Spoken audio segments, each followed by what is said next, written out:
Hello, welcome to Drinks with Ron. I'm Ron. This is my buddy Ted Jansen. Welcome, as I said. I don't know if you can hear that in the background. That is an album called Blue Jug from a band called Blue Jug. And, I found it going through a stack of my dad's records. Pretty much what my dad left me after he died. Pile of LPs about yay tall. I played with them as a kid a lot. I went through them. A lot of them I'd flip through the covers and kind of see the pictures and everything on there and kind of try to imagine in my head what the band might sound like. Or, what their music was, because you didn't have a record player at that point. So you just kind of had to sit there like, what? Based on the art or the photographs, what is this band? And so a few years ago I was converting them over to MP3, so I didn't have to have a stack of albums. So that was probably the size of my kid at the time. And I found one called Blue Jug. Looks vaguely hillbilly-ish. I got on Google. There was almost zero information on them at the time. I became pretty fond of the album, especially there's a track on side 2, Come On to Town Ned. It's kind of tale of like a, as I say, vaguely hillbilly-ish guy named Ned, who apparently doesn't come to town often and see his friends. And the song is basically a plea to come on into town and have a good time. And I don't know what it was, but as soon as I heard it, I just got instantly happy as hell. There's this fiddle, there's just a killer. Anyway, I became a big fan of the song. I mean, it was even played at my wedding reception because I made sure it was played there. I used to roll up to my fantasy football draft, cranking it in the car, like it became a theme song of mine for a while. So I uploaded that song onto the internet about 4 or 5 years ago. And apparently, I just 2 years ago, just saw the message like Monday. The son of the bass player messaged and said, "Hey, I'm the bass player Bill Burnett's son. Here's my email. If you want any information, I can hook you up with that, or I can put you in touch with my dad." So I said, "Well, yeah, fork, that would be great." So I ended up getting his number. I called him up the other night, and it was a production train wreck. The interview itself was fine. He was great. You know what? Let me just pause here because I need a drink before I get into this. So that'll take me to point 2 here. A little project from the other night. Bacon-infused vodka. I had a previous Drinks with Ron episode on how to do it. It was a waste of time.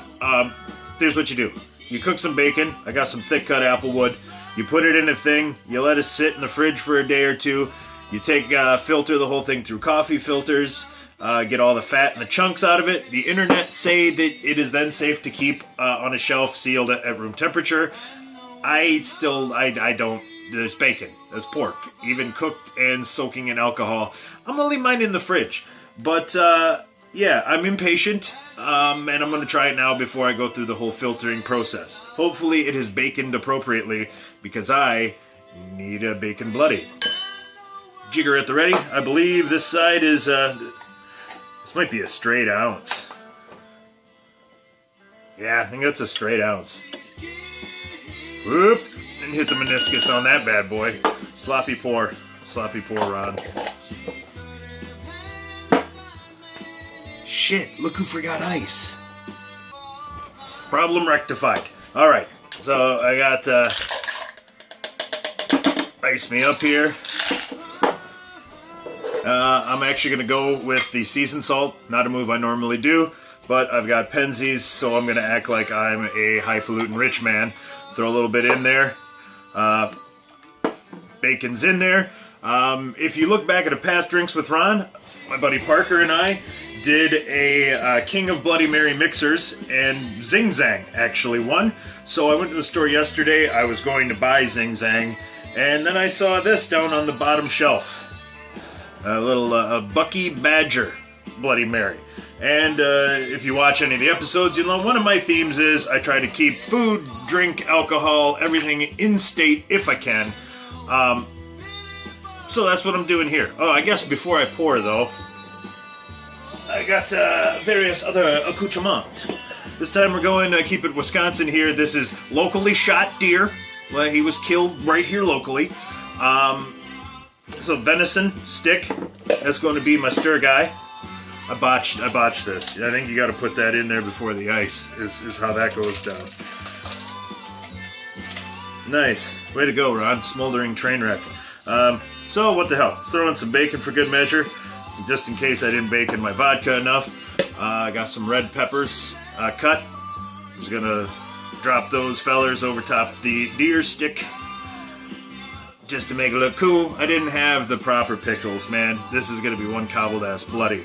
But a sliced up little feller, just to have pickle. Now, I held this and the Zing Zang side by side, shook them up, looked through them. They look pretty close.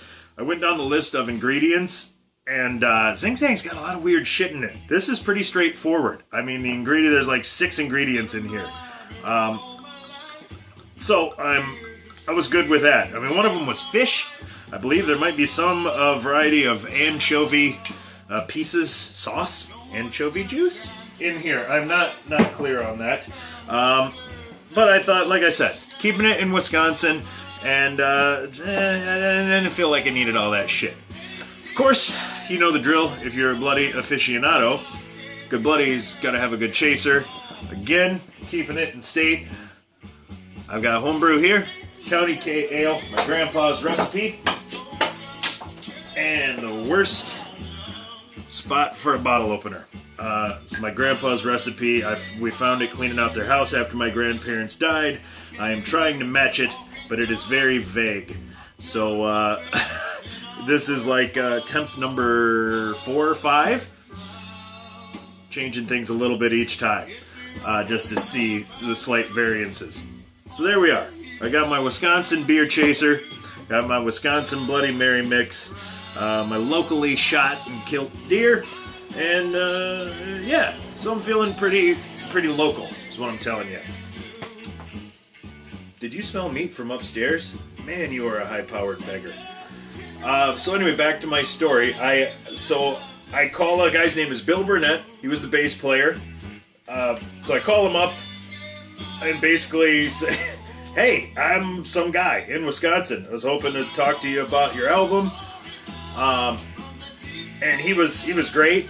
Like instantly, hey, well, where in Wisconsin? I want to Google it. And then I made the mistake because I wanted to get it out in the open right away. I just basically said, hey, do you mind if I record this? You know, I want to load it on the internet. And he's like, sure. So, but yeah, you could tell it kind of changed his tone a little bit. I should have just recorded it and kept it like light and chit-chatty, and then, you know, asked him at the end if I could upload it. But that train has sailed, to mix some metaphors. Yeah, but I started out, I had my nice, like, $1,000 high-powered camera, good HD, got a light down here. Doing the intro like I'm doing now, camera shuts down. It won't record any longer than 30 seconds. Can it? Yes, it can. I know I've used it for other episodes. How? I'm not sure now. So I pull a frickin' Audible, I grab the camera I'm using now, I throw it on, I'm like, screw this, I'm just gonna record it to my phone. I'm trying to get all my shit together. I'm under a deadline here trying to get my kid off to a movie. And she wants to hear the interview because she's a Blue Jug fan, oddly enough. So I call him up. That's not too bad right there. Shirt. So, yeah, I call him up. We're getting into it. I had a list of questions just because I didn't want to, you know, nothing. So we started about 3 minutes in. He's answering a couple of the simple lead-off ones I had. Camera fills up. Cuts off. I'm like, fork! So while I've got him on the phone, I'm running over here trying to reset the phone. I do it again. I realize my old phone, I took the memory card out, put it in my new phone. So it's got no memory card. I got about 3.5 minutes of record time. So I try it again. You know, something else. I got about another 3 minutes, and I was like, bullshit, let's go Audible number 2.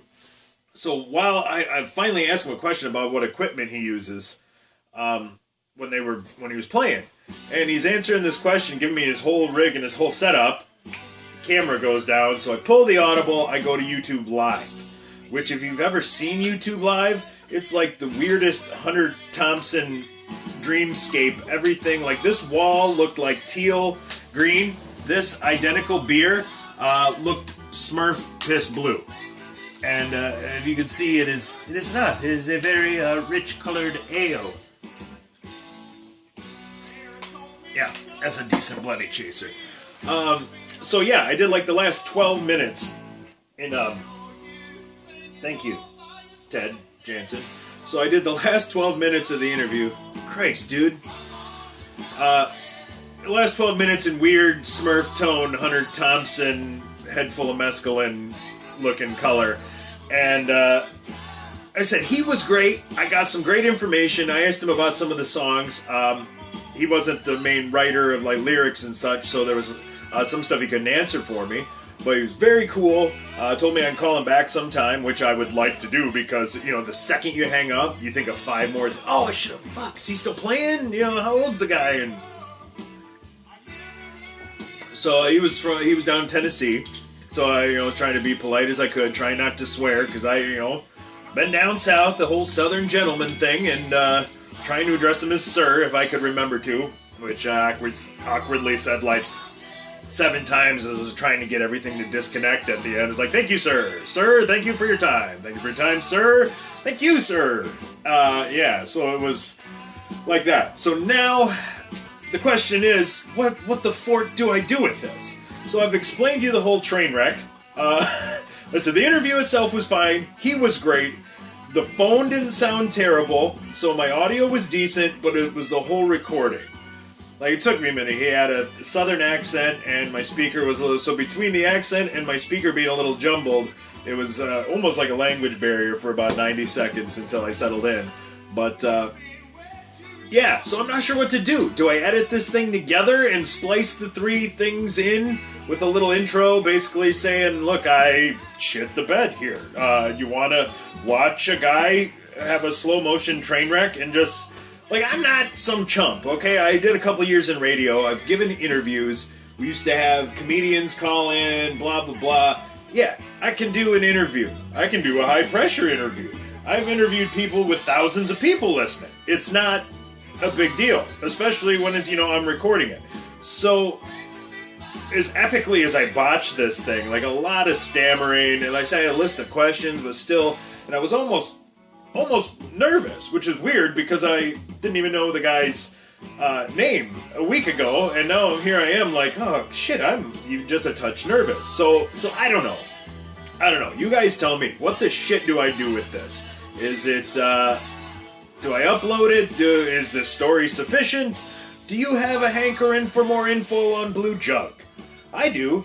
I'm thinking about calling him back. Should I call him back? What's the appropriate time to call a guy back?